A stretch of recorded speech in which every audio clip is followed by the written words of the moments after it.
Okay, I'm going to give you a brief explanation of the outside, just some things to be aware of. What you'll notice at first is you're just plan on being about 10 to 11 feet high. Consider yourself 10 feet wide and you'll be in good shape. I think the biggest thing you want to be careful of is, besides the obvious things like the width, is just coming into town and being aware of trees on the side of road and things like that. That's really the biggest thing you have to worry about. Otherwise, you'll be good to go. There is a fair amount of stuff on the top of the RV, so just be aware of that. We'll walk around this way, and a couple things. These mirrors are adjustable, so they do move in and out like this if you get into a really tight spot. And the bottom of the mirror is adjustable with the electrics inside. Your mat and leveling blocks will be done here, as well as the propane fireplace if you rented that. This is usually unlocked. You can just come down here, unlock this, and the leveling blocks will be in there. Those are the Lego style where you take them out of there, stack them up, and you're good to go. The propane campfire is here. Keep it in the box if you're not going to use it. Walking around here, this is the propane hookup. You shouldn't need to worry about that.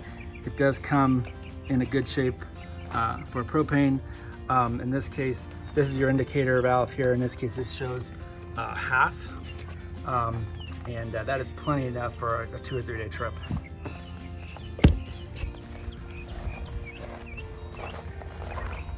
Coming back here to the back hatch.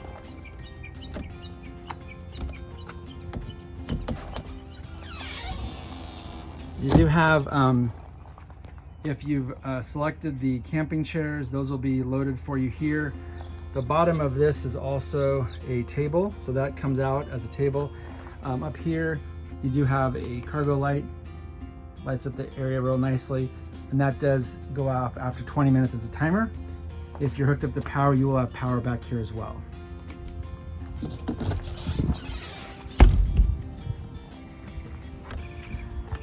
You do have another storage compartment back here, as well as the backup camera is located here as well. Nice and out of the way. And of course, the other storage compartment door here. And that'll have all of your supplies for the water hookup hoses, gloves for the sewer, etc. The cover for that is right over here. Your water hookups are here. Right one is for your campground, left one is for hooking up water from the city hose. Regular unleaded gasoline, nothing fancy. Your power cord will be here. When you're not hooked up to the shore power, like in the city, in this case, we're hooked up to power at our house. This will be hooked up directly into here, into this outlet here. When you're driving down the road or when you're not plugged into power, that will make sure that the power from the generator is able to power the coach.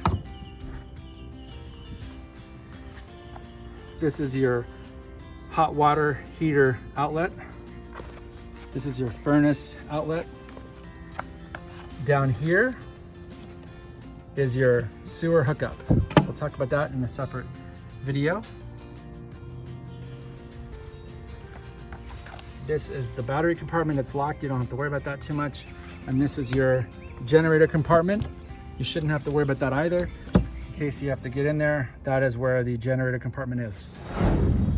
We have folks ask about what does the RV look like at night? What can you expect? You do have LED lights all around, LED running lights here, marker lights on the side. These mirrors do have an LED turn signal. We have HID headlights, as well as LED indicators on top.